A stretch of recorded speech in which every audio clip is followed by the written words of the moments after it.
Советот на општина Кичево вчера ја одржа 36-та седница со повеќе точки на дневен ред. Седницата започна со донесување на одлуката за дополна на распоредот на средствата во буџетот на општина Кичево за 2015 година. Најголемо внимание на седницата привлекоа втората и третата точка, односно предлог правилниците за методологија за утврдување на критериуми за распределба на блок дотациите наменети за општинските основни и средни училишта на подрачјето на општина Кичево.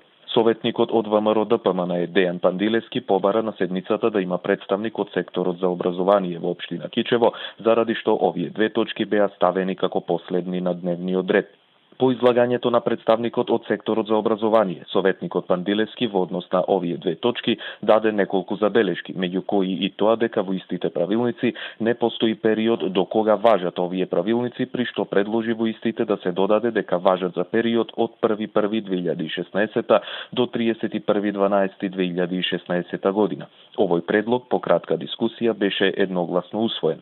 Пандилевски го поздрави и тоа што доколку на пензионирано место не се даде согласност за ново вработување, средствата за тоа работно место ќе бидат наменети во буџетот на училиштето, но предложи во ваков случај дали ќе има или не вработување да се побара мислење и од самото училиште. На седницата едногласно беше донесена и одлуката за преземање на долг за потрошена електрична енергија за основните и средните училишта во Кичево. Советниците ги изгласа и повеќето одлуки за измена и дополна на детални урбанистички планови, а беше донесена и програмата за работа на Младинскиот совет на општина Кичево за 2016 година.